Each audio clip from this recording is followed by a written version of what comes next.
Hi, I'm Lisa, and thanks for joining us for this week's Green News. Future market traders watch the weather to determine crop yields, which decides future pricing. There have always been extremes in weather patterns that cause the market to fluctuate. But what will global warming do to key crops?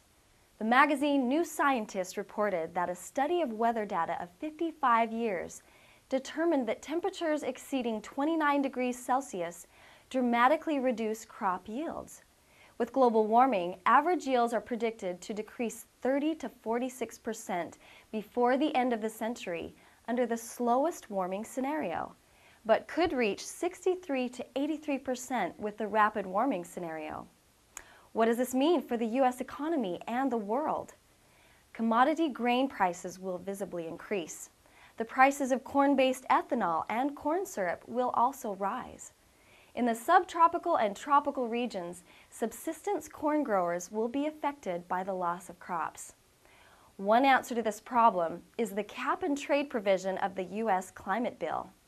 This provision is an effort to help curb emissions by selling pollution credits to emitters of greenhouse gases.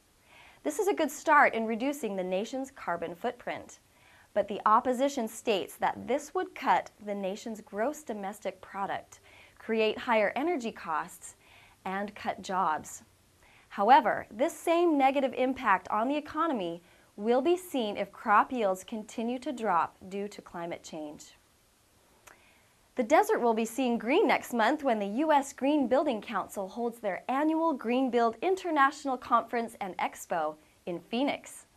The event runs from November 11th through the 13th and is expected to have over 1,800 exhibitors, with a keynote address from former Vice President Al Gore. USGBC has seen the majority of its certifications going to new construction, but it has expanded its LEED program to incorporate existing buildings, schools, and homes that developers want to renovate to market against newer green buildings. This expo is bringing businesses into a lasting, sustainable green movement in a time when decreasing your carbon footprint is more than just a fad. Before I send it over to Meredith, here are a few tips to help you plan a green itinerary. When you make travel plans, try to avoid peak times. Go a day earlier and stay a day later. Not only do you get more family time, you are also reducing the amount of carbon your vehicle would produce in traffic. Instead of flying, take a road trip. On a 500-mile road trip, a family of 4 produces less carbon per person than flying or traveling by train. If you can afford airfare for the holidays, book a seat in coach. First class not only takes a toll on your bank account, it also produces twice as much carbon emissions because it takes up twice the amount of space on the plane. Now we'll turn the time over to Meredith. Thanks, Lisa. Need a job? Want a green job? Well, you may be in luck. Green Dream Jobs, an online resource for green jobs, recently posted the top job titles in the cities that have the highest demand for eco-friendly positions.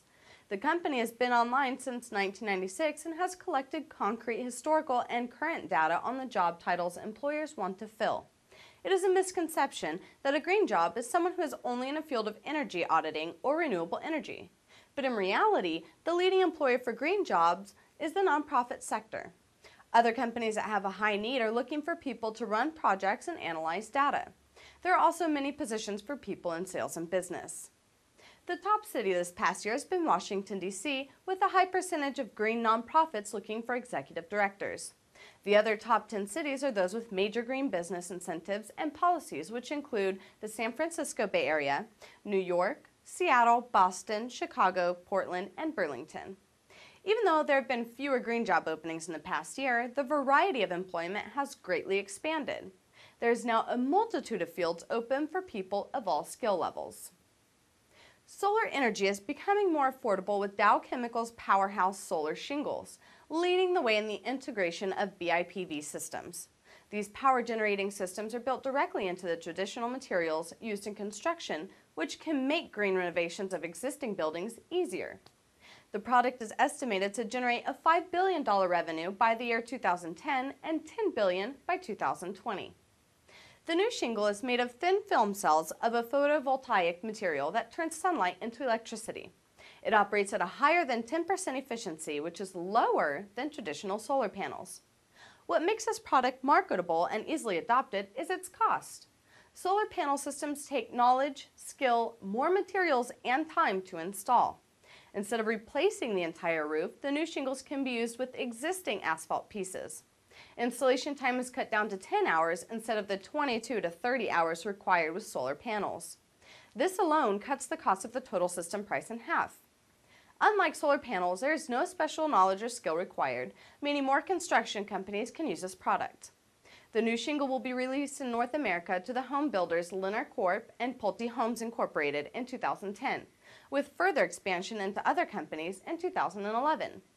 Thanks again for joining us. I'm Meredith, and don't forget to join us next week with the most updated news on greenstocksrock.com.